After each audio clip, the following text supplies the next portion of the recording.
¿Cómo estás, Pablo? Hola Fernanda, muy buenas tardes. Buenas tardes, mucho gusto conocerte. Igualmente, finalmente lo hemos podido hacer a un vivo que creo va a ser muy interesante sobre estos temas que vamos a tocar. Sí, la verdad que yo me siento, muy contenta y agradecida porque me hayas dado tu tiempo para poder compartir y hablar sobre estos dos temas que realmente son muy interesantes para mí desde el punto de vista médico, de muchas cosas que no tienen sentido. Y obviamente intentar unir esas piezas del rompecabezas con todo tu conocimiento, pienso que va a ser muy, muy productivo y estoy contentísima por este live. Bueno, muchas gracias. Quiero presentarte a todas las personas que nos están viendo. El doctor Pablo es un escritor, filósofo, tiene un doctorado en filosofía, le gusta mucho escribir sobre lo que es política, religión, sobre lo que es psicología, leyes, sabe más de 5 idiomas y bueno, tiene la verdad que un currículum bastante extenso que además respalda todo lo que venís promoviendo. Entonces yo me siento muy, muy afortunada de hacer esta entrevista. Eh, Antes de poder empezar a nuestro tema, me gustaría si pudieras compartir un poco del proyecto que estás haciendo en difundir toda esta información, porque realmente yo veo que te apasiona muchísimo y es algo que se nota que querés compartirlo con todo el mundo y difundir esa información. Entonces quería que nos comentes un poco sobre todo esto que venís haciendo. Bueno, mira, yo desde mi época de adolescente, cuando estaba en la secundaria, en ese momento en Argentina, antes de ir a estudiar a los Estados Unidos o haber venido a Canadá, siempre me interesó mucho el comprender qué es la persona humana. Me interesó mucho la historia, los idiomas me fascinan. Yo he podido aprender, he tenido la oportunidad de aprender 8 idiomas, que los manejo relativamente bien. Tratado de comprender a ver qué es el ser humano, qué significa ser ser humano y todo lo que concierne a la persona humana. Entonces eso vendría a ser como el elemento fundamental a lo largo de todos mis estudios. Y obviamente que el ser humano es un ser muy complejo. Sí, que va desde el deporte a la espiritualidad, a cómo come, a lo que piensa, a las ideas y demás. Entonces, a lo largo de ese camino, que ya llevo muchos años de investigación, me he ido encontrando con distintos temas con los cuales me he tenido que topar, muchas veces parar, profundizar, entender, porque también es importante entender a aquellos que tal vez con un sesgo ideológico también plantean una realidad o plantean una visión del ser humano totalmente errada, pero es importante entenderlo. Y cuando tú me pediste hacer este vivo, porque muchos dirán, pero ¿qué hace Pablo hablando sobre veganismo, comida o demás? Y ahí voy a hacer una aclaración. A mí el deporte me apasiona. Yo he sido deportista, he competido, en la actualidad practico mucho deporte, corro 10 kilómetros por día, por eso voy a hacer una mención a lo que dices tú de la grasa y demás, que yo lo he podido ver en mi propio cuerpo, realmente el cambio de la dieta cómo me ha ayudado a superarme incluso físicamente en distintos deportes. Practico el mountain bike, practico, de hecho el sábado pasado mañana, tengo una cita con la selección de Canadá, me voy a entrenar con ellos, que me invitaron, así que tengo un honor. Buenísimo. Eh, También me entreno con la selección canadiense de escalada en roca y la selección canadiense de escalada en hielo. Mi sueño es algún día Wow. poder competir en el Mundial de Escalada en Hielo porque tengo posibilidades, y representar a la Argentina. Mi sueño siempre fue ir al Mundial. Vamos a ver si eso se puede dar alguna vez. Pero también Wow. hay un libro, que lo voy a mostrar aquí en la pantalla, Entrenando para el Nuevo Alpinismo, se llama en inglés. Este es un libro escrito por un escalador, Steve House. Es un libro muy bueno porque tiene muchísima información científica sobre todos los procesos de metabolismo, todos los procesos incluso relacionados a la genética, la epigenética y demás, acerca de la alimentación para llegar a un nivel ya de élite, como se dice, especialmente en las montañas. En las montañas se necesita tener una destreza física única, creo yo, debido a los peligros, al frío, a la altura, a la falta de oxígeno, y eso solamente te lo va a dar una dieta que esté basada fuertemente en grasas y en proteínas. De tal manera, una de las cosas que yo aprendí con este libro y que después lo comencé a practicar era que a mayor grasa y menos carbohidratos, enseñas a tu cuerpo a quemar solamente esas grasas, lo cual te da una capacidad de resistencia única que los carbohidratos nunca te la van a dar, porque los carbohidratos es como el azúcar, se quema rápido y se acabó. Y la persona que vive con azúcares, y eso se ve mucho en la montaña, no dura absolutamente nada. Por eso mucha gente dice, pero yo no puedo correr porque yo corro 10 minutos, 5 minutos y ya estoy muerto. Y bueno, eso es porque tu cuerpo está mal acostumbrado, lamentablemente, a digerir carbohidratos que no son un combustible para el cuerpo humano en realidad, ¿sí? Pero bueno, eso solamente menciono eso por el tema. Y ahora vamos a hablar del tema del veganismo. Porque muchos dirán, bueno, pero ¿qué tiene que ser Pablo, que es doctor en filosofía, que ha estudiado psicología, qué tiene que ser él, que ha estudiado humanidades y lenguas, qué tiene que hablar del veganismo? Bueno, el veganismo es un problema filosófico. Porque el veganismo como ideología surge de la filosofía y de hecho todos los argumentos a favor del veganismo no son argumentos científicos, no son argumentos médicos, no son argumentos dietarios, sino que son argumentos puramente filosóficos y podemos hablar de eso sobre 4 corrientes especiales que hay para entender bien y que son falsas. Desde el punto de vista filosófico son falsas y es desde la filosofía que hay que combatir el veganismo junto al trabajo que tú haces con la alimentación y toda la información científica demostrando que el veganismo, lo que propone el veganismo en realidad no ayuda al ser humano, ¿no? Exacto. Y lo más interesante, como vos lo mencionás, no ayuda al ser humano ni siquiera biológicamente y ni siquiera en la parte emocional, porque es interesante, una de las cosas que yo he notado con un cambio de alimentación, porque yo he sido 9 años vegetariana, o sea, lo viví en carne propia, la deficiencia de carne. Inclusive en la parte emocional, en el manejo de neurotransmisores, en el momento de tomar decisiones. Entonces, no solo te afecta la parte biológica, sino inclusive tus actitudes y cómo vos te comportás con las personas alrededor tuyo, ¿no? Entonces, realmente me encanta que lo podamos hablar desde la raíz, del punto de vista que no funciona, no cuadra, como un estilo de vida para el ser humano, ¿no? Así es. Sí, yo creo que para el caso de la mujer todavía debe ser peor, ¿no? Porque la mujer obviamente tiene ciclos que el hombre no tiene, ciclos hormonales de estrógeno, de progesterona, de prolactina, y muchas veces, y eso lo he escuchado y lo he leído en varios artículos científicos, muchas veces cuando la mujer se encuentra en ciertos estados emocionales relacionados no a una situación que haya pasado, sino a cuestiones hormonales, muchas veces se solucionan con una buena comida, ¿no? Sí, sí, panza llena, corazón contento, como dice ese dicho clásico, pero tiene una gran verdad eso, ¿no? Pero sí, depende de qué comida. sí, panza llena con grasas y proteínas, ¿no? Eso sí. Y es algo interesante porque, mirá, siendo médico, no nos hacen pensar de esa manera en la escuela de medicina. Y es como que nosotros salimos un poco adoctrinados, se podría decir. Adoctrinados en el sentido de que no nos enseñan a tratar la raíz o las causas de las enfermedades de nuestros pacientes y simplemente nos enseñan a medicar sin solucionar ese problema. Y tal cual como vos lo decís, si nosotros nos ponemos a mirar la composición del cuerpo humano, mujer y hombre inclusive, dentro de nuestra biología nosotros tenemos aminoácidos que son esenciales y grasas que son esenciales. Sin embargo, los carbohidratos no son esenciales, las fibras no son esenciales. Y lo más absurdo de todo eso es que esa pirámide de alimentación con la que nos han enseñado médicos, nutricionistas, está hecha en base de una gran cantidad de carbohidratos y lo peor de todo es que encima de esos carbohidratos está una gran cantidad de verduras y frutas. O sea, son los combustibles realmente que no deberíamos consumir o que los deberíamos consumir en muy pequeñas cantidades porque no son esenciales en nuestro cuerpo, no forman estructuras biológicas que necesitamos para poder estar bien de salud, ¿no? En todo ese sentido. Así que, no sé, me gustaría que tal vez podás contarnos un poco de dónde viene toda esta historia del veganismo, porque a veces uno busca en Google simplemente y ahí es donde uno solo encuentra que eso es lo mejor para la salud, lo lleva en la parte también más emocional, del cuidado de los animales. Pero si a veces supieran simplemente lo que se gasta en la producción de granos que nos alimentan y que matan mucho más el ecosistema de que el simple hecho de comer carne, entonces me gustaría que nos comentes de dónde viene todo esto, de dónde surge esta tendencia de lo que es el veganismo.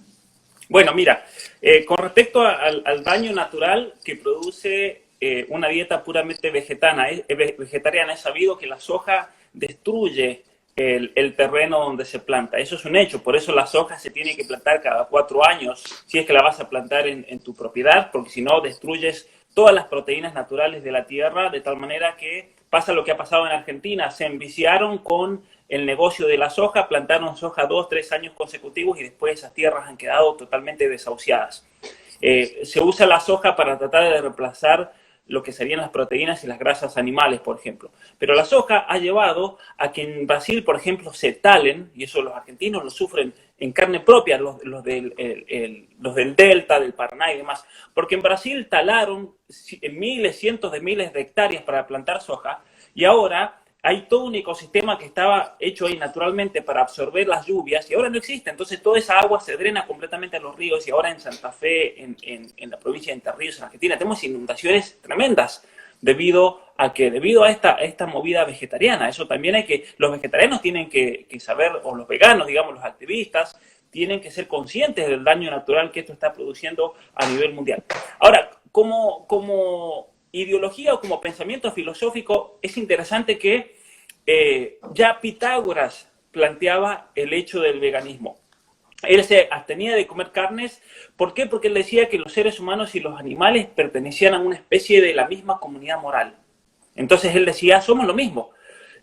¿Por qué? Porque él creía en una cuestión que ha sido totalmente, obviamente, superada. Él creía en la transmigración de las almas. Entonces, cuando una persona se moría, es lo que los indios llaman como los indios de la India llaman como la reencarnación. Entonces, hay una historia que la recoge Genófanes, que fue uno de los discípulos de Pitágoras.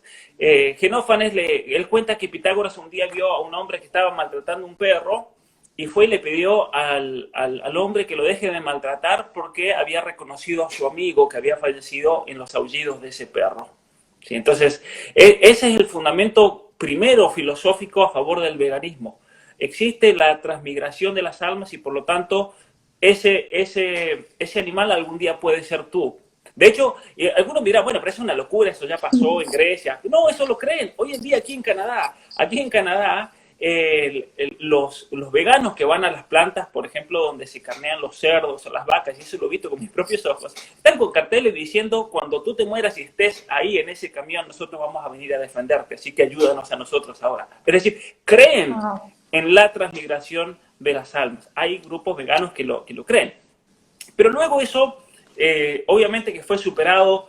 De hecho, Aristóteles critica esta visión vegana y más que nada Aristóteles dice que lo hacen por una cuestión muchas veces religiosa, por un argumento teológico, lo cual tiene razón, porque él decían los pitagóricos que el alma transmigraba, que se iba pasando de un hombre a un animal y viceversa. Entonces eso es una cuestión religiosa, teológica, falsa obviamente, pero es así. Y recién en el siglo XIX es que comienza nuevamente, con todo el proceso de la evolución y demás, comienza nuevamente a surgir toda una filosofía vegana. De hecho, hay un hombre que se llama Williams, de apellido en Inglaterra, allá por mediados de 1800, él escribió un libro que se llamaba La ética de la dieta. Fue el primero que plantea el veganismo ético. Es una cuestión ética porque no hay que hacer sufrir a los animales y por lo tanto debemos hacernos vegetarianos. Él hablaba de vegetarianos. Pero luego viene otro pensador, otro filósofo inglés, que dedicó sí toda su vida a plantear el veganismo como filosofía.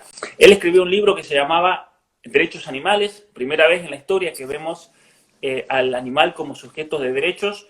Después él tiene un libro que se llama Un llamado al vegetarianismo, en inglés es A Plea for Vegetarianism, y luego tiene un libro que se llama La lógica del vegetarianismo. En ese libro, La lógica del vegetarianismo, él hace como una especie de diálogo platónico. Es un diálogo entre los distintos personajes del libro en el cual los que están en contra del veganismo, el vegetarianismo, dicen por qué hay que comer carne y el personaje principal les va respondiendo y les va refutando sus argumentos para convencerlos de que hay que hacerse vegano, por ejemplo, ¿no? Esos son los fundamentos que tenemos más recientes. Ahora, mucha gente me pregunta a mí, ¿es acaso el veganismo una cuestión marxista, por ejemplo, o de izquierda? Porque ahora vemos a toda la gente marxista, izquierda, comunista, son todos veganos o luchan por los veganos, la liberación animal. ¿Tiene una relación? Sí. No totalmente, pero sí. Voy a presentarte, si tenemos tiempo, si quieres. Hay en la Claro. actualidad, 4 escuelas principales acerca del veganismo. Una de esas escuelas se encuentra aquí en Canadá, en la Universidad de Queen's. De hecho, yo lo conozco, el representante máximo de esta es un filósofo, Will Kimlicka, un filósofo canadiense, que está luchando dentro de Canadá para que se consideren a los animales como sujetos de derechos y que sean protegidos bajo el Código de Derechos Humanos. Ahora, yo he tenido discusiones con él. Llega a pasar esa ley aquí en Canadá, no vamos a poder comer un solo plato de comida de animal. Claro, No vamos a poder claro. cazar un ciervo, no vamos a poder absolutamente nada. ¿Por qué? Porque los animales van a tener los mismos derechos que garantiza la Constitución a los seres humanos. Porque en definitiva, y ahora lo voy a explicar un poquito, qué es lo que él plantea o esa escuela. Pero hay cuatro, sí, eso parece una locura. Por eso yo digo, es un problema, a ver, es un problema filosófico de fondo. Porque todas estas escuelas que voy a presentar ahora, las 4 escuelas, coinciden en una cosa, en que no existe la especie humana, que no existe la naturaleza humana. Es la misma propuesta que hace, por ejemplo, la ideología de género. La ideología de género niega el hecho de que haya una persona humana y al contrario le da a la persona esa capacidad de descubrir una nueva identidad, que es la identidad de género. Y por eso una persona, según esta teoría, se puede convertir en un perro, en un caballo, se puede identificar con una vaca si quiere. De hecho, ha pasado, ¿no? Personas que se identifican como plantas y demás. Entonces, no somos persona humana y no existe la naturaleza humana según estas teorías filosóficas. Ahora, en primer lugar, existe lo que se llama la filosofía moral antiespecista. Esta corriente de filosofía se encuentra en la Universidad de Harvard.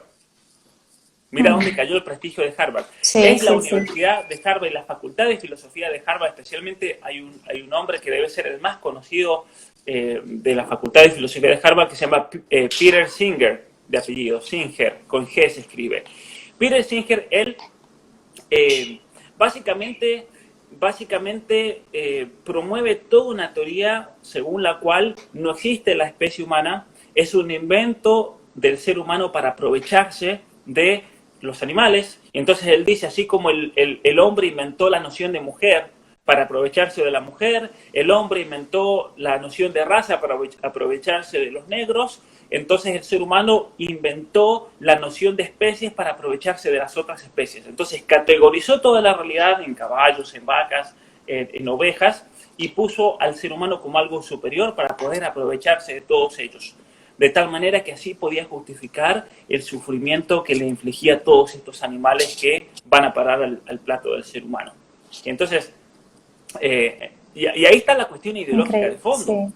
Porque desde el punto de vista genético hay una diferencia abismal, desde el punto de vista neurobiológico, una diferencia abismal entre el ser humano y las otras especies. O sea, Claro. hay de hecho una jerarquía. Hay de hecho una jerarquía en la naturaleza. El ser humano posee capacidades que ningún animal posee. De hecho, el ser humano es el único que puede proveer incluso para el futuro y proveerse a sí mismo, e inventarse y reinventarse los medios de producción y demás. Pero bueno, eso vendría a ser esta teoría moral antiespecista. Luego tenemos lo que se llama la escuela crítica liberal legal acerca de los derechos animales. Y aquí entra de lleno, por ejemplo, este pensador que yo te comentaba, Will Kimlicka de Canadá, en los cuales ellos dicen que tenemos que usar al Estado como un garante de los derechos, pero no solamente de los derechos humanos para el ser humano, sino también de los derechos para los animales, porque en definitiva no existe la distinción de especies y por lo tanto los derechos deben ser derechos, por así decir, de los animales, que incluyan a los hombres, que incluyan a un mono, que incluyan a un caballo. Sí. Recordará la historia en Nueva York, por ejemplo, el año pasado, creo que fue, o el año pasado, le otorgaron el estatuto de persona a un simio en el zoológico de Nueva York. Y eso fue toda una movida, creo, para que no trasladen ese simio de un zoológico a otro, que se lo lleven a otro país y demás. Entonces todos estos activistas animales lograron, por medio de una sentencia en una corte en el estado de Nueva York, que se le dé el estatuto de personalidad. Entonces, como ya es persona, ya no lo puede tocar. ¿Sí? Entonces, en definitiva, esta escuela según estos pensadores, por ejemplo, Will Kempnick, ellos dicen que los animales no tienen libertades civiles. Y eso es un desastre, porque si los animales no tienen libertades civiles, significa que bajo la ley son propiedad. Y al ser propiedad, porque están definidos como propiedad, entonces eso abre la puerta para la apropiación institucional o corporativa de los medios de producción y de los animales como algo al servicio del ser humano. Entonces los podemos comer o lo podemos usar, por ejemplo, para el arado, como se hacía antiguamente, o podemos usar el caballo para ir de un lugar a otro, para ir de paseo. Y ellos dicen, no se puede usar los animales porque no son propiedad, pero eso no está tipificado en la ley y hay que hacerlo. Entonces, toda una batalla legal que están haciendo estos pensadores para tratar de que se legalice o que se eleve el estatuto de los animales a derecho. Pero en realidad lo que están haciendo, lo que ellos quieren buscar es rebajar el ser humano a un animal y ser animales y darle derecho a todos los animales, porque de hecho ellos hablan de animales no humanos. Nosotros somos animales humanos y ellos son animales no humanos, es la única distinción que hay. Pero moralmente, dicen ellos, no tiene que haber ningún tipo de uso o de abuso o de uso o menos que nada incluso el comer. Yo fui a una conferencia en Michigan el año pasado, el 2018, y uno de estos pensadores, pero de la Universidad de Chicago, estaba ahí y nos sentamos a comer. Y él me decía que había que convencer a la gente a que coma hamburguesas de soja, que vienen con colorantes. Imagínate los daños químicos que puede tener para la persona humana. Y él me discutía y me decía, no, pero sabe absolutamente igual. No te vas a dar cuenta de que no es una carne de Argentina, me decía él, como yo era argentino, porque tiene colorantes y demás. Yo le propuse, bueno, pero eso para la salud, desde el punto de vista médico. Esos colorantes, esos químicos, esos preservativos. Aparte de que no, molecularmente, no puedes comparar a una hamburguesa de soja con una hamburguesa de carne de vaca. Porque no, para nada. Sí, para nada. ¿Sí? Así que esa es la corriente entonces que busca legalizar los derechos de los animales y demás. Y luego tenemos una corriente, son todas antiespecistas, pero tenemos la corriente del posmodernismo. Esta es una corriente tremenda porque según esta corriente es bastante perversa la manera también de mirar la historia. Ellos son los que específicamente promueven el hecho de que el ser humano inventó categorías para luego oprimir a los que caían en esas categorías. Entonces el ser humano inventó la noción de la mujer, es lo que decía Simone de Beauvoir, por ejemplo, la mujer no nace sino que se hace, se construye, es la sociedad, son los padres los que le imponen a una niña cuando nace que va a ser mujer, de tal manera que ella va a ser la que va a parir los hijos, va a limpiar los platos, va a limpiar la casa. Entonces tuvimos que inventar una categoría para que sea la sirvienta de la familia, la madre. Inventamos la categoría de razas inferiores para aprovecharnos de ellos. Inventamos la categoría de trabajadores para que haya gente que trabaje para nosotros y nosotros nos aprovechemos de su trabajo. Inventamos la categoría de animal, porque al inventar la categoría de animal, entonces pudimos aprovecharnos de ella. Incluso ellos dicen, nosotros inventamos la categoría de naturaleza. Al inventar la categoría de naturaleza y al ponerse el hombre por encima de la naturaleza, eso el hombre lo justifica como una especie de derecho para luego aprovecharse de todo aquello que se encuentra en el plano natural. Y ahí, a partir de ahí, se siguen todos los daños ecológicos, dicen ellos. Entonces, en teoría, según esta visión, no solamente que no podemos tocar a los animales, no podemos tocar el medio ambiente, no podemos tocar una planta, esa es la gran contradicción. Tampoco, porque es parte de la naturaleza. Entonces, si un vegano me dice, no podemos tocar un animal porque es una categoría inventada para oprimirla, yo le puedo decir, pero tampoco podemos tocar un tomate, una lechuga, no podemos tocar una soja. ¿Por qué? Porque esa categoría también es inventada, es una construcción social según la visión que ellos tienen de la realidad. Me parece increíble. Y lo peor de todo, Fernanda, es que hay gente que se lo cree y vive según estos presupuestos. Hoy en día, lamentablemente, en nuestras universidades, el posmodernismo ha entrado de lleno. Y es el posmodernismo el que moviliza, por ejemplo, al feminismo hoy en día, es el posmodernismo el que moviliza a las corrientes ecologistas, es el posmodernismo el que moviliza al veganismo. Porque yo no digo que no hay que no haya gente, por ejemplo, de que vaya y luche contra ciertos modos de producción animal o de minería y demás. Está bien, pero que lo hagan con argumentos reales, no con falsos argumentos. Porque si viene una persona y me dice, no hay que matar las ovejas porque, por ejemplo, si las matamos a todas nos vamos a quedar sin comida, no hay que matar las hembras de tal manera que el año siguiente tengamos, bueno, eso tiene un sentido racional.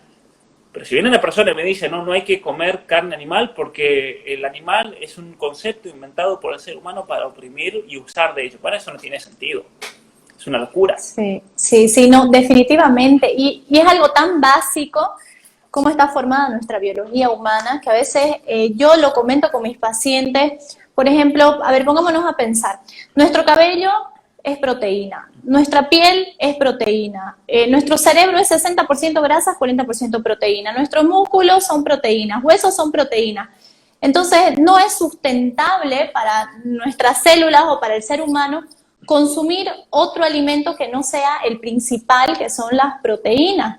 Entonces, realmente la idea de que los vegetales puedan suplir esa proteína o puedan ser constructoras en nuestro cuerpo es totalmente fuera de la realidad, porque además no solo en teoría no funciona bien, en práctica tampoco.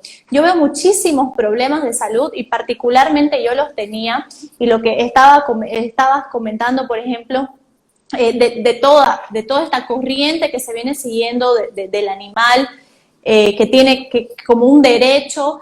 Nosotros somos parte de una cadena de alimentación, ¿no? Entonces, si bien van a decirnos que aumentemos el consumo de plantas, por ejemplo, pero también por detrás de todo ese cultivo de plantas hay una muerte de un ecosistema de muchos animales para que eso suceda. Además, nuestra biología no es compatible y realmente yo veo muchos problemas de salud con personas dentro del área médica a causa de una deficiencia de proteínas, inclusive personas que, y lo que más me molesta en realidad es que nos imponen desde la parte emocional, por ejemplo, pobre los animales, cómo vas a comerte un animal, tienes sentimientos, entonces es como que nos manipularan con eso que no tiene fundamentos para dejar de consumirlo, ¿no? Entonces, como toda la estructura bioquímica de nuestro organismo está formada de proteínas y de grasa, tanto es que algo que me gusta mucho comentarlo es que las pinturas que nosotros vemos de los antepasados, ellos siempre pintaban mamuts, pintaban animales rumiantes, ellos estaban con espadas, estaban con armas que ellos mismos fabricaban y cazaban esos animales. Entonces está realmente dentro de toda la evolución del ser humano desde el punto de vista biológico que la proteína es fundamental para un buen funcionamiento. Tanto es que existen nutrientes que solo encontramos en la carne y la deficiencia de estos nutrientes no solo nos producen un aumento de inflamación a nivel cerebral, ¿no? Eso hace lo que yo te comentaba al inicio, un desbalance en nuestros neurotransmisores y hasta nos hacen comportarnos de manera distinta. Entonces es como que quitando lo que nos hace bien como seres humanos, además quitando lo que nos hace pensar de manera óptima y además inculcándonos estos pensamientos, realmente yo veo mucho deterioro en los pacientes que tengo en la consulta que son veganos o vegetarianos. Sí, ciertamente. Mira, mientras tú decías eso, me acordé del caso de Messi. Messi pasó hace unos años por problemas de salud relacionados a su fatiga física, no llegaba con la resistencia característica al final del partido, como se dice, y él cambió de médico, él contrató a un médico que es muy conocido, ahora no tengo el nombre, no recuerdo el nombre de él, pero es un nutricionista científico de Italia, y lo primero que este médico hizo, y te voy a decir, yo te confieso, a mí me encanta la pizza, me encantan los fideos, me encantan los tallarines y demás, le prohibió las harinas, les prohibió todo tipo de harina, lo puso a una dieta específicamente cargada de proteínas y de grasas, y después el rendimiento que tuvo fue impresionante porque ahí vino la época de gloria de Messi dentro del Barcelona. Es decir, en el ambiente deportivo, todavía existe un cierto sentido común con respecto a todas estas cosas porque la realidad se impone en el mundo deportivo. Porque si tú no comes bien, vas a perder la carrera, no vas a poder rendir de la mejor manera y demás. Pero es lamentable cómo ideológicamente a una gran parte de la población, especialmente estudiantes que están siendo ideologizados y adoctrinados totalmente por estas ideologías, que son todas posturas ideológicas y filosóficas, no tienen nada que ver con la medicina. Mira, hasta el momento hablamos de las 3 escuelas, me falta la cuarta. ¿Cuántos médicos mencioné? ¿Cuántos científicos mencioné? ¿Cuántos estudios neurobiológicos, estudios moleculares, estudios de digestión, estudios de neurotransmisores mencioné? Ninguno, porque no existen. Es una postura totalmente ideológica, es una idea de la cabeza que luego la quieren aplicar a la realidad, como la ideología de género, como las ramas más extremas del feminismo radical y demás, no tienen como el marxismo, como te voy a mencionar ahora. Entonces, realmente no tiene un fundamento que parta de la objetividad, de lo que estudiamos, del ser humano y demás, como lo hace, por ejemplo, la ciencia de la nutrición, la ciencia de la alimentación y demás. Ahora, con esto te vas a reír lo que voy a comentar ahora, porque ahora vamos a ir a la cuarta escuela predominante hoy en día de la lucha del veganismo, que son los marxistas. Hoy en día la mayoría la izquierda identifica el marxismo con el veganismo, porque de hecho ellos se han tenido que acomodar, porque los marxistas clásicos, si existe alguno hoy en día, no son veganos y están en contra de los veganos. De hecho, Engels, en uno de sus escritos, se burla de los veganos de su época, en el siglo XIX, allá en Inglaterra y en Alemania. Pero es interesante cómo hoy en día el marxismo, para poder subsistir, se ha tenido que acomodar. Por eso, por ejemplo, Agustín Laje y Nicolás Márquez hablan de una nueva izquierda. Es el marxismo que ha tenido que tomar o incorporar dentro de sí nuevas luchas para poder seguir vivo. Y una de esas luchas que ellos han incorporado y en cierta manera les han robado a los veganos es esto, la liberación alemana. De hecho, hoy en día el marxismo está muy enfrascado en tratar de demostrar que hay una conexión entre el marxismo y la liberación animal. Ahora, ¿de dónde viene todo esto? Para Marx, la historia es una sucesión de lucha de clases. Lucha de clases entre los que oprimen y los que son oprimidos. Clases sociales. En la época de él hablaba de los burgueses, que eran los capitalistas industriales que se abusaban y se aprovechaban de todos los trabajadores, los explotaban y demás. Pero cuando el marxismo introduce el veganismo dentro de su teoría, tienen que poner alguna especie de dicotomía para poder meter a los animales. ¿Y qué fue lo que inventaron? Lo siguiente, que los burgueses son enemigos tanto de los trabajadores como de los animales. Entonces hay una especie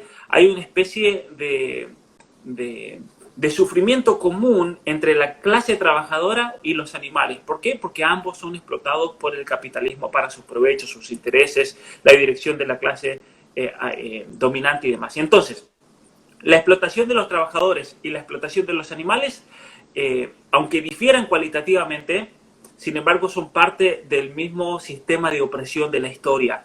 Y entonces, si los trabajadores quieren liberarse de la opresión, no solamente esto lo están diciendo hoy en día, no solamente tienen que luchar en contra de la clase dominante, en contra del capitalismo, sino que también tienen que luchar a favor de la liberación de los animales. Porque cuando los animales se liberen, cuando liberemos a los cerdos de las granjas, cuando liberemos a las vacas, cuando liberemos a todos estos animales que están oprimidos por este sistema, entonces es así que el trabajador va a poder alcanzar su propia liberación.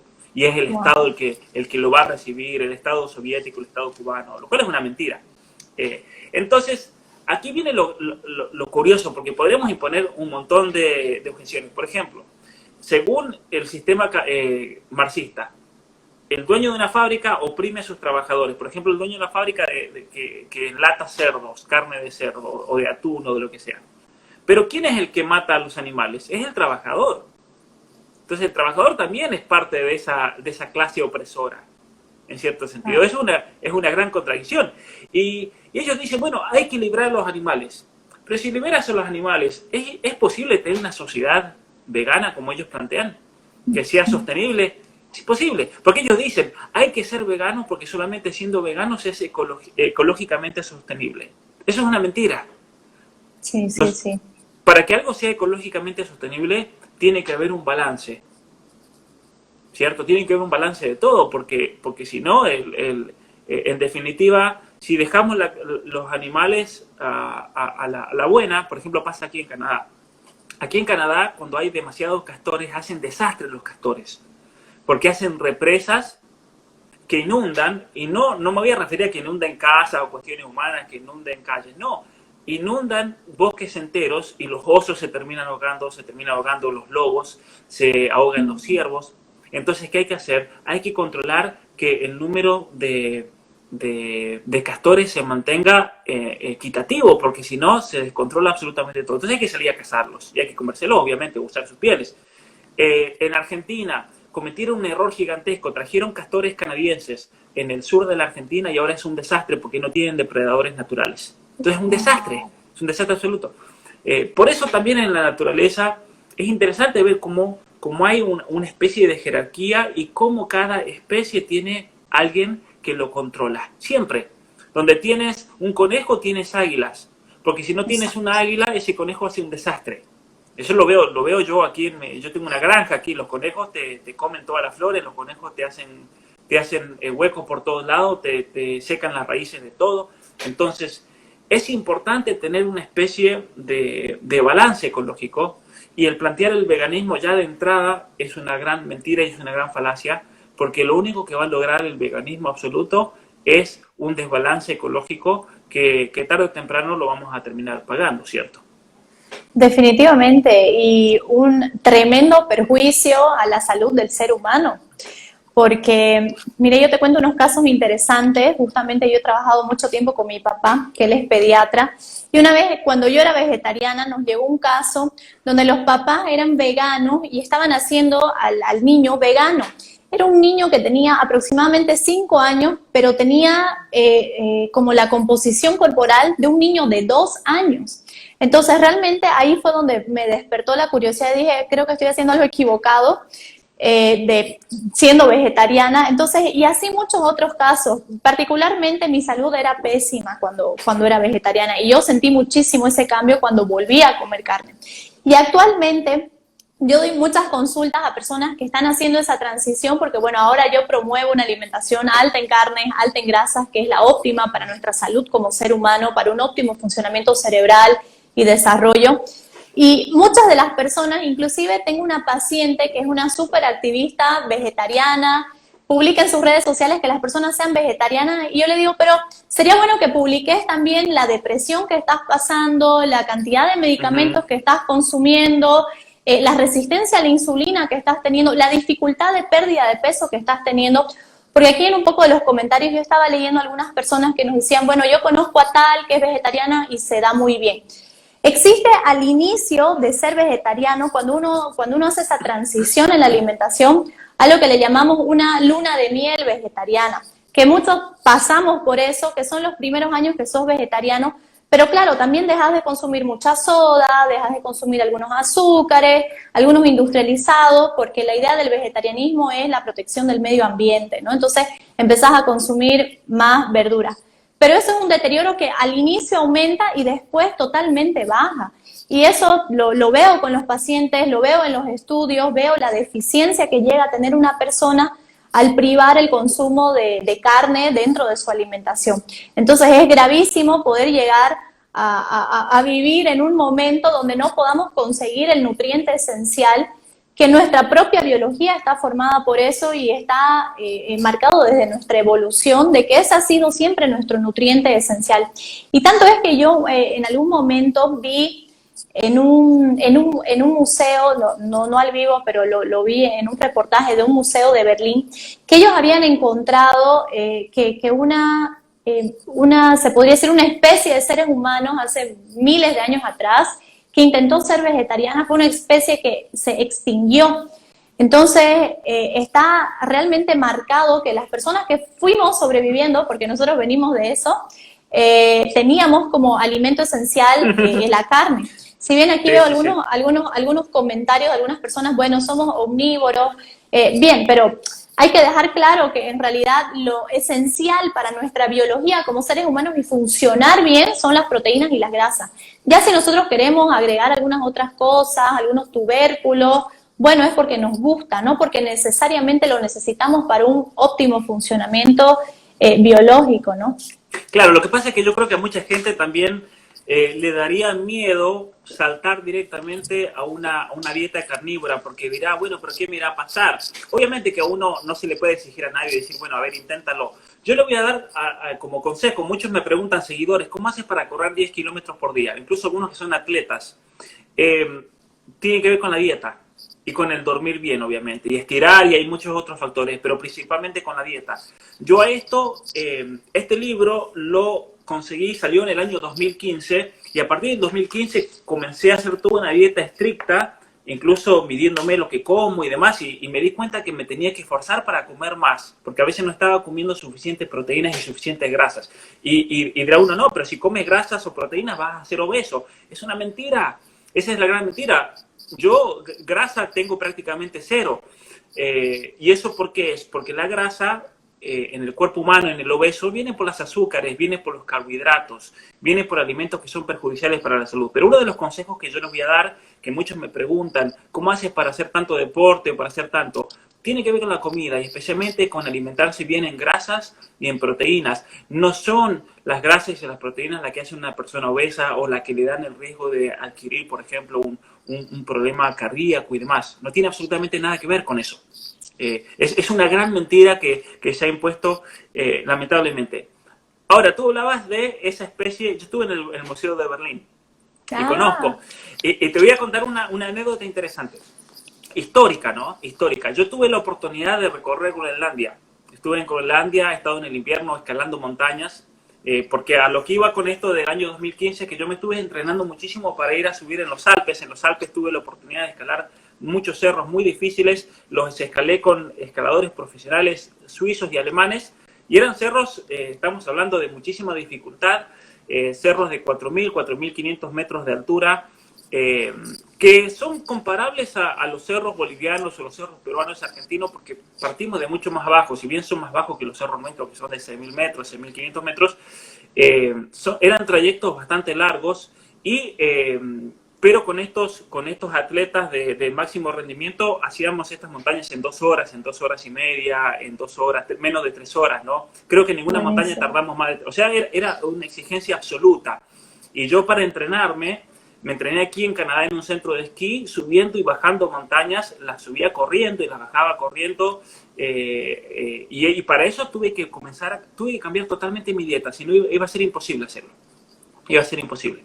Pero en el año 2012 yo tuve la oportunidad de estar en Groenlandia, y en Groenlandia estuve escalando mucho en el invierno, y conocí mucho, y me encantó y me apasionó, y estudié mucho la cultura, todo lo que es la antropología de los esquimales en Groenlandia, en el pueblo Inuit, que se llama, en Nuuk. Estuve sentado en Nuuk, en la capital, y las tribus vikingas que estuvieron en Groenlandia y que no sobrevivieron. Pues justo ahora tú decías este caso de esa especie que se extinguió. En Groenlandia, ¿qué significa esquimal? Esquimal significa hombre que come carne cruda, porque no tenían fuego para cocinarla en los inviernos especialmente. Claro. Entonces les pusieron esquimales. Pero a ellos no les gusta que les llamen esquimales, porque para ellos es ofensivo decirle, hombre que comes carne cruda, ¿no? Ellos se llaman Inuit a sí mismos, que están aquí en Canadá, están en Alaska, están en Groenlandia.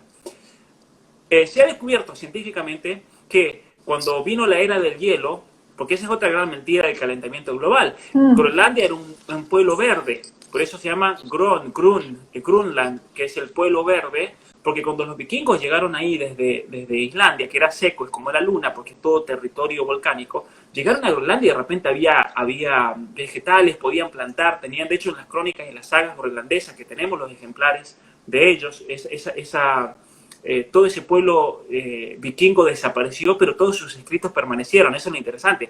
Y tú vas ahora a Groenlandia, y ahí en Groenlandia hay 15 monasterios, por ejemplo, están las ruinas de los 15 monasterios, están las ruinas de las ciudades, y después los vikingos desaparecieron. Entonces se han hecho muchísimos estudios en los esqueletos y descubrieron que estos islandeses que se fueron para allá y noruegos tenían una alimentación principalmente vegetariana, porque era lo que podían crecer ahí. Y cuando vino la era del hielo, a partir del año 1400, que es ahí cuando se forma la capa de hielo en Groenlandia, porque ahora nos dicen, no, el mundo se está derritiendo, sí, pero antes era un mundo más caliente y que luego entra en una etapa de era del hielo, y los vikingos desaparecieron todos, murieron. En cambio, los esquimales que comían carne sobrevivieron. Y se ha descubierto científicamente que es gracias a las grasas de las ballenas y las focas que los esquimales pudieron afrontar el frío y la intemperie de lo que significaba vivir en el Polo Norte. Y los mismos esquimales, establecí muchas relaciones y amistades con esquimales en el Polo Norte, en Groenlandia. Ellos decían, hay que comer, para sobrevivir aquí, tenés que comer ballena, tenés que comer grasa de foca. A los bebés, Fernanda, les dan de chupar grasa de foca y los bebés chupan. Yo nunca había visto bebés con cachetes tan grandes. Pero eso, ¿por qué es? Porque es la única manera por la cual el cuerpo humano se puede adaptar. Eso es la epigenética, ¿no? Se puede adaptar a esas situaciones extremas. Estamos hablando de 40 grados bajo cero, de inviernos larguísimos, de frío, un clima brutal realmente. Y sin la alimentación adecuada es imposible sobrevivir en un lugar como Groenlandia, como el Polo Norte, el norte de Canadá y demás. Aquí mismo en Canadá, con el frío que hace, la misma gente es por una cuestión también de supervivencia, que necesita cazar, necesita comer ciervo, necesita comer reno. Y una cuestión interesante que yo no sé si se ha estudiado, pero a mí me parecería interesantísimo profundizarlo desde el punto de vista científico, es ver la relación entre los animales del lugar, la carne que proporcionan y la capacidad de supervivencia en ese terreno. Sí, interesante. Porque aquí en Canadá, por ejemplo, no es lo mismo comer carne de vaca que viene de Texas, por ejemplo, que comer la carne de reno, la carne de ciervo, de alce, que nos proporcionan estos bosques y que ciertamente debe tener una influencia también en lo que es la resistencia del cuerpo humano en una situación así, ¿no? No, sí, definitivamente. Y qué interesante lo que mencionás, que ellos desde bebés consumen la grasa. Me sorprendió eso, sí. La leche materna, la composición de la leche materna es grasa. Tanto es que uno de los productos, ¿no?, que nosotros utilizamos como gasolina, ahí vos también, que ya me estás contando que consumís alto en grasas y proteínas, son las cetonas.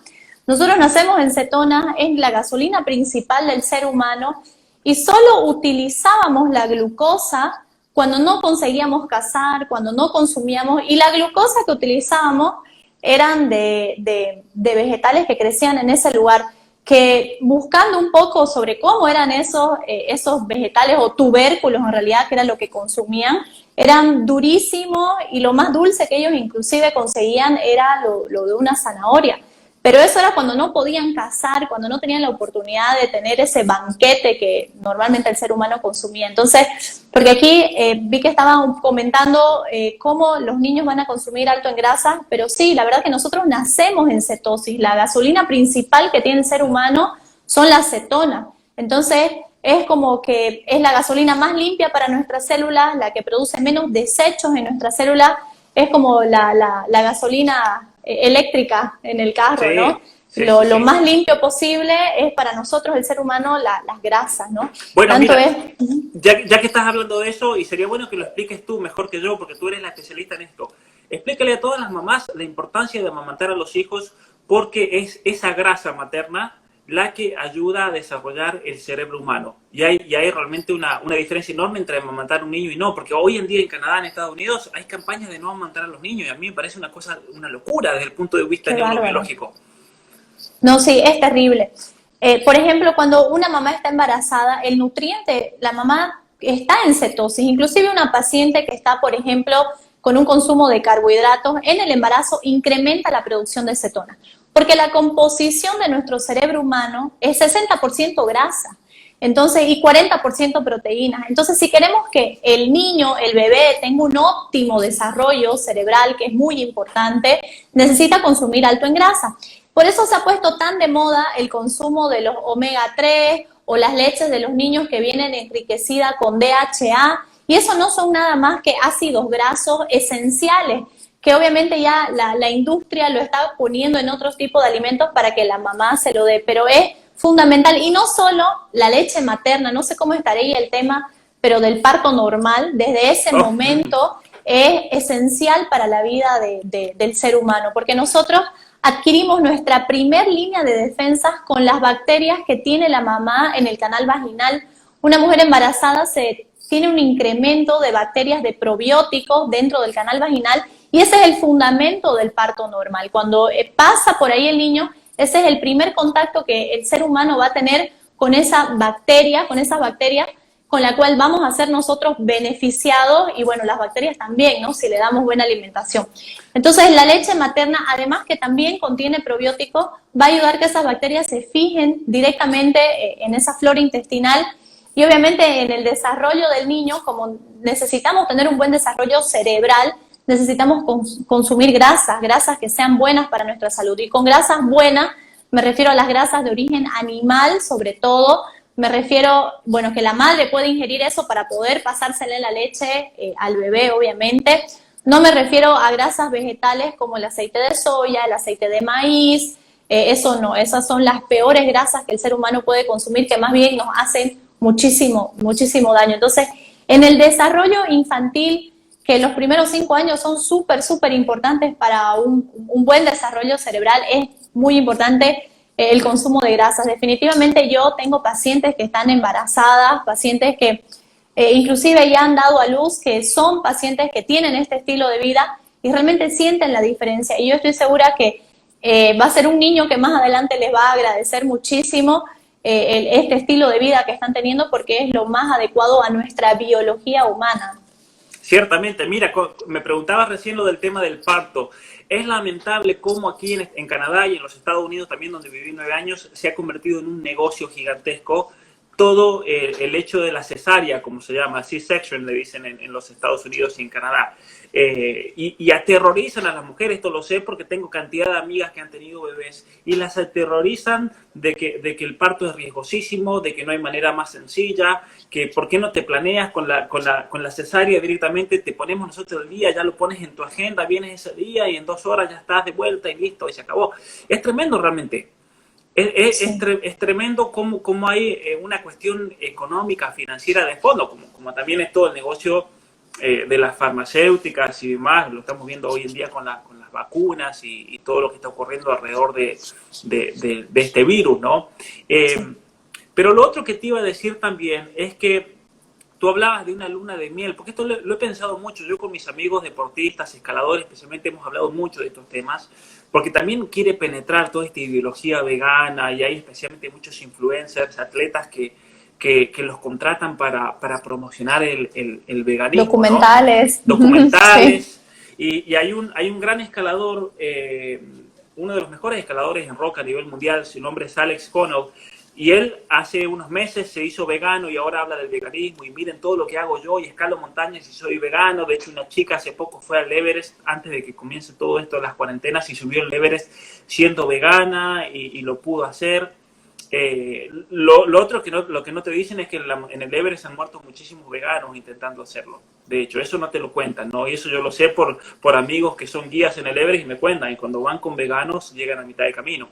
Pero dejando eso de lado, una cosa también que hay que tener en cuenta para no caer en la falacia de miren qué fuerte que estoy siendo vegano, es que esa persona se desarrolló por muchísimos años con grasas, con proteínas, y después es como el caso del transexual, por ejemplo, el hombre que se autopercibe mujer y va a convertir a una competencia de levantamiento de pesas femeninas, como pasó con este hombre que hace poco rompió 9 récords mundiales. Y él dijo, no, pero si mi testosterona es el mismo nivel que el de una mujer, los niveles de estrógenos sintéticos que tengo son los de una mujer. Sí, pero esos músculos no se desarrollaron con estrógenos. Esos músculos se desarrollaron con testosterona. Entonces, toda tu vida vas a hacer trampa, porque ya tiene esos músculos desarrollados. Y lo mismo pasa también con el carnívoro que luego se hace completamente vegano y dice, miren qué bien que me va. Pero son músculos y un cuerpo que se desarrolló gracias a las grasas y las proteínas. Y probemos un bebé vegano. Y un bebé vegano significa que no tome leche ni nada. Y es lo que tú decías, va a tener problemas de salud tremendos. No va a sobrevivir posiblemente un niño que viva de una fuente puramente vegana, va a tener problemas fisiológicos enormes, va a tener problemas cerebrales, va a terminar pensando como un posmoderno, va a ser un hombre que se va a querer deconstruir, digamos. Muchas veces hay que preguntarse eso, ¿qué dieta tuvieron esos feministas, esos hombres feministas cuando eran niños? Porque capaz que no tuvieron una buena fuente de grasas y proteínas y hoy día no saben pensar, ¿no? Sí, no, y realmente eso se ve en la práctica. Como te comentaba, yo he visto hijos de personas veganas donde tenía un retraso en el desarrollo, en el desenvolvimiento físico, cerebral, de comportamiento, de más de 2 años, un niño de 5 años que lo mirabas y parecía de 2. Entonces, realmente no es algo sostenible y como vos decís, es muy fácil ir 6 meses haciendo una dieta vegetariana, vegana y decir, mira, me siento muy bien, mira mis músculos, porque no han sido construidos a raíz de ese estilo de vida. Pero que ese estilo de vida no es sostenible a largo plazo, nos daña, nos enferma, nos disminuye el desarrollo. Inclusive en Google, las personas pueden buscarlo, está la tomografía de un cerebro de un vegano, cómo se disminuye inclusive en tamaño. Entonces, realmente hay más que evidencias que demuestren lo dañino que es ser vegano para nuestra salud. Sí, ciertamente. Obviamente que si una persona quiere ser vegana e incluso siente que se siente bien o vegetariano y demás por razones personales o salud, obviamente que lo pueden hacer. Yo lo que he querido hacer a lo largo de este vivo es explicar dónde surge la corriente de la ideología vegana, porque hay muchos que son veganos o hay muchos que son vegetarianos, pero que no son ideologizados, lo hacen por otras razones, no por la locura que yo, de esas 4 corrientes que mencioné más temprano, o por la cuestión pitagórica de la transmigración de las almas y demás. El punto de vista, aquí vas a disculpar, Pablo, la verdad que volvimos, se cortó justo. Sí, está buena Bueno, usemos estos minutos para hacer una conclusión. Perfecto. Entonces. Sí, exactamente. Sí. Así que bueno, lo que venía diciendo recién, que tú estabas diciendo ahora, simplemente que la gente entienda el trasfondo ideológico de fondo, que hay toda una ideología que es totalmente falsa, que lleva a muchas personas a tomar esa decisión, pero yo les invito a todas estas personas a plantearse el hecho de qué significa ser humano, qué significa ser una especie humana, que es una cuestión filosófica de fondo. Y luego también tener en cuenta ya a lo que tú te dedicas. Con respecto a la ciencia de la alimentación, tener en cuenta cuáles son los mecanismos neurobiológicos, los mecanismos neuronales, los mecanismos celulares por los cuales funcionamos, por los cuales podemos hacer todo lo que hacemos en el día a día y qué influencia positiva puede tener la comida en eso y qué influencia negativa puede tener la comida en eso. Y ahora voy a contar una anécdota. Tengo unos amigos en Ottawa que ellos decidieron hacerse vegetarianos y después veganos y se sintieron muy bien, pero ¿sabes por qué? Porque eran gente que comía muy mal y muchos azúcares. Entonces en realidad no es que se hicieron realmente vegetarianos o veganos, sino que dejaron de lado el azúcar, lo cual es buenísimo. Hay que dejar el azúcar de lado. Dejaron de lado un montón de dulces, un montón de cosas que les estaba haciendo daño. Y muchas veces la persona que quiere ser vegana o vegetariana, lo hace con una buena intención, lo hace porque quiere vivir mejor, se quiere sentir más saludable. Pero la respuesta a veces no es el veganismo puramente, sino que la respuesta es dejar de lado comida que tenga, como se dice en inglés, no sé cómo se dice en español, pero todos los trans fats. Claro, grasas. Transgénicos. Transgénicos, claro. Sí, procesado. Eso es lo peligroso, ¿sí? El azúcar, aceites vegetales, que son vegetales, terriblemente dañinos para nuestra salud, exacto. Oye, a quién no le gusta comerse un dulce, ¿no? Cada tanto y demás, pero hay que tener cuidado de no, especialmente si alguien tiene un problema de salud, un problema o una cierta predisposición, ¿no? Sí. a todo esto. Y no, es que es increíble, ¿no? Bueno, aquí para finalizar un poco, en realidad lo que estamos viviendo actualmente sí es una pandemia, pero no es una pandemia de coronavirus, es una pandemia de enfermedades crónicas y degenerativas que cada vez están más en alta, coincidentemente con la mala alimentación en base a lo que ya has mencionado, ¿no?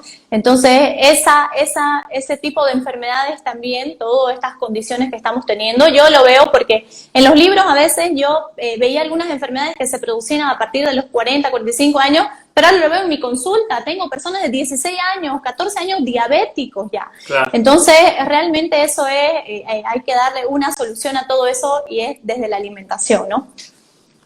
Así es. No, incluso, mira, sabes que leí un artículo científico y después lo vi en un vivo del doctor Mauricio Arango, que hizo con un doctor, que el coronavirus incide principalmente en personas que tienen una dieta altísima en carbohidratos y en azúcares. Y ahí se me prendió una luz y dije, claro, en Estados Unidos todos estos postmodernistas marxistas dicen que el virus es racista porque mata más a los negros. Pero en los Estados Unidos, la comunidad afroamericana, lamentablemente, tienen una alimentación malísima, una alimentación basada en carbohidratos y en azúcares, en donuts, como le decimos. Comen donuts todo el tiempo, desayunan donuts, entonces tienen niveles de obesidad y niveles de diabetes altísimos. Altísimos. Y entonces, obviamente que va a ser una comunidad que va a estar propensa a muchos problemas de salud que no tiene absolutamente nada que ver con el hombre blanco opresor que lo discrimina y demás, sino que tiene que ver con la dieta que tienen. Sí, ¿No? sí. Es muy simple la solución. Sí, y solo para finalizar, un ejemplo claro aquí en mi país, yo vivo en Santa Cruz, aquí es donde existe el índice más alto de obesidad, de diabetes y de hipertensión de todo Bolivia. Y casualmente es donde más hubo casos de, bueno, de muertes y complicaciones por coronavirus. Entonces realmente nosotros tenemos que atacar a la inmunidad y la inmunidad se ataca comiendo carne y grasa, no es comiendo vegetales y fruta. Así es. Bueno, muchas gracias Fernanda por la invitación. Nuevamente, como tú decías, a compartir este video para que también mucha gente se informe de todo esto. Y agradecerte por este tiempo, esta oportunidad de estar también en tu canal de Instagram. No, más bien agradecidísima. Yo, Pablo, sé que andas con la agenda a mil, con mucha investigación, mucho trabajo, entonces yo más bien me siento súper honrada de que puedas dedicar el tiempo también para poder compartir esto, que es algo que de verdad estoy luchando para que las personas despierten y vean que realmente el nutriente esencial para el ser humano son todo lo que es real en base a aminoácidos y grasas, así que todo tu apoyo filosófico, de historia, de la parte política, inclusive cómo se maneja, es un fundamental apoyo para mí, que ya hago toda la parte de alimentación. Entonces yo quedo agradecidísima con vos y por tu tiempo, y espero que en una próxima oportunidad también podamos hablar sobre, bueno, algo de la pandemia, algo del engaño, de todo esto, que también es algo que lo quiero compartir con todo el mundo. Entonces, espero poder volver a entrevistarte pronto nuevamente y, bueno, desearte todo el éxito de siempre. La verdad que mi esposo y yo somos tus fans, seguidores, y nos encanta el trabajo que haces en poder informar todo esto, así que estamos ahí en la lucha también. Muy bien, muchas gracias Fernanda, y aceptado, lo hacemos, lo agendamos y hablamos de ese otro tema que también es tan importante y tan interesante, que nos afecta a todos también de una manera increíble. Súper, muchísimas gracias, y gracias a todos que estuvieron presentes, comentando y apoyando. Así que va a ser hasta una próxima, Pablo, un gusto. Hasta luego, chao, chao. Chao, chao.